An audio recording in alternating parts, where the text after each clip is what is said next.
साहित्य, कला और संस्कृति के मंच कलम कथा में आप सभी का स्वागत है।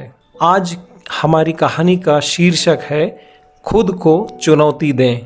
प्रसिद्ध पर्वतारोही रेनहोल्ड मैस्नर ने अपने दीर्घ अनुभव से कहा है कि सफलता सिर्फ शिखर छूने में नहीं, बल्कि सच का सामना करने, ईमानदार रहने और अपनी गलतियों को स्वीकार कर आगे बढ़ने में होती है। उनकी बात कि सच का सामना करना बहुत ही महत्वपूर्ण है। जैसे ही हम लक्ष्य तय करते हैं या कोई बड़ा सपना देखते हैं तो बहुत उत्साहित होते हैं, लेकिन जब उस सपने को पूरा करना शुरू ही करते हैं तो कठिनाइयाँ, परेशानियाँ हमें निराश कर देती हैं। हम शुरुआत से ही लक्ष्य से पीछे हट जाते हैं, जबकि यही कठिनाइयाँ ही सच हैं जो हमें लक्ष्य की ओर आगे धकेलती हैं।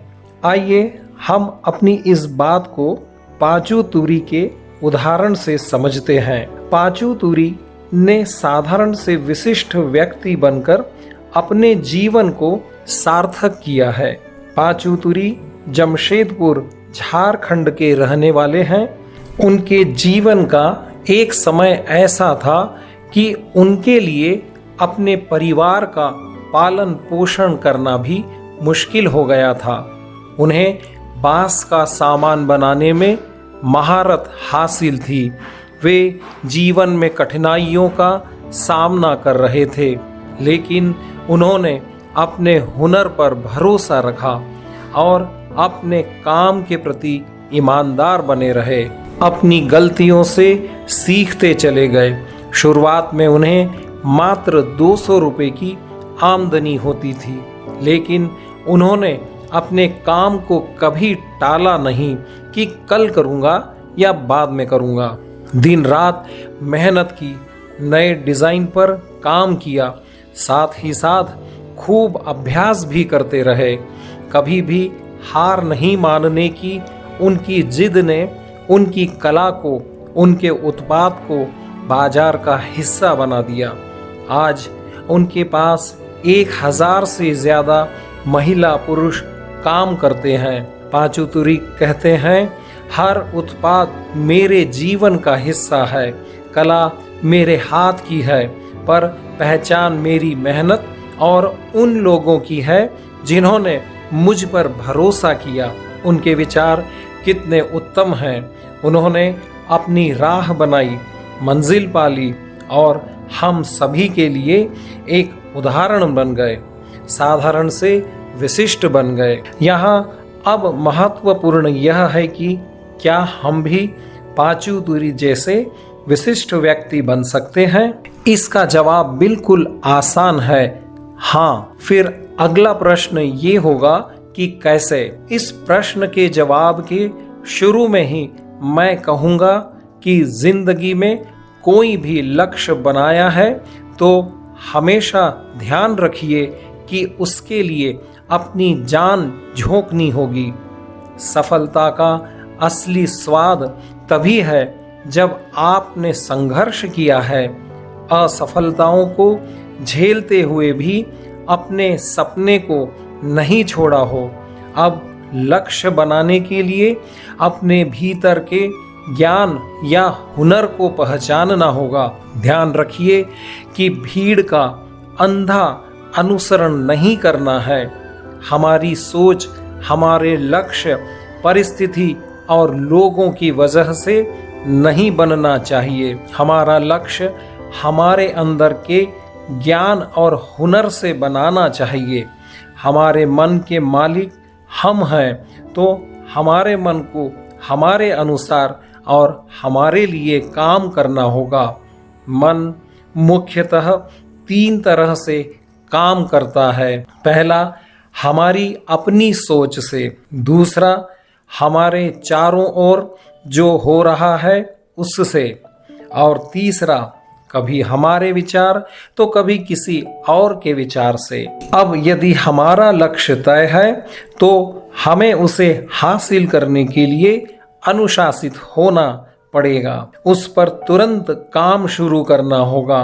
यदि हमने ऐसा नहीं किया तो वह मात्र कल्पना ही रह जाएगा, कभी भी सपना नहीं हो पाएगा। यदि हमने ऐसा नहीं किया तो इसका मतलब है कि हमें काम को टालने की आदत है। काम को टालते रहने से सपना धुंधला पड़ जाता है, फिर अफसोस जन्म लेता है कि मैं कर नहीं सका। धीरे धीरे हमारे अंदर की आग बुझ जाती है। टालने की आदत से हमारी पहचान और योग्यता खत्म हो जाती है। काम को टालना एक अदृश्य बीमारी है जिसे हम खुद पैदा करते हैं, क्योंकि हमारा मन आराम में रहना पसंद करता है। इस आरामदायक स्थिति में बने रहने के लिए वह बहाने बनाता है। बस इसी कारण टालने की आदत हो जाती है। अब हम इस आदत को ठीक कैसे करें? फिर कहूँगा कि यह भी बहुत आसान काम है। इसे ठीक करने के लिए सबसे पहले मैं ये कहूँगा कि विशेषज्ञों ने WHY या क्यों का एक महत्वपूर्ण सिद्धांत दिया है। यह सिद्धांत कहता है कि आपके काम की वजह होनी चाहिए जो आपको सामान्य से विशेष बना दे। दूसरा, तय काम को तुरंत शुरू करें। ज़्यादा सोच विचार करने से इरादे कमज़ोर हो जाते हैं। और तीसरी और सबसे महत्वपूर्ण बात यह है कि स्वयं को लगातार भरोसा दिलाना होगा कि अच्छा काम का हमेशा बहुत अच्छा परिणाम होता है। इसके बाद जब कार्य पूरा होगा तो स्वयं को पुरस्कृत करने का भी तय करना होगा। यदि बड़ा सपना पूरा करना है तो हर दिन नया सीखें। असुविधाओं को देख भागे नहीं, असुविधाओं को ही चुनें। अपनी सीमाओं को तोड़ना होगा। कठिन से कठिन काम करें। हमेशा खुद को चुनौती दें। अपने लक्ष्य को भावनाओं से जोड़ें। अपनी छोटी छोटी जीतों को खूब महसूस करें और स्वयं को पुरस्कृत करें। एक सबसे महत्वपूर्ण बात यह मानना होगा कि ताकत और विकास सिर्फ निरंतर प्रयास और संघर्ष से ही आते हैं। सुभाष चंद्र बोस ने कहा है कि संघर्ष ने मुझे मनुष्य बनाया है। मुझ में आत्मविश्वास उत्पन्न हुआ जो पहले नहीं था। तो साथियों, यह थी खुद को चुनौती किस प्रकार दें, इसके ऊपर एक विशेष चर्चा। आशा करता हूँ आपको मेरी यह बात पसंद आई होगी। धन्यवाद।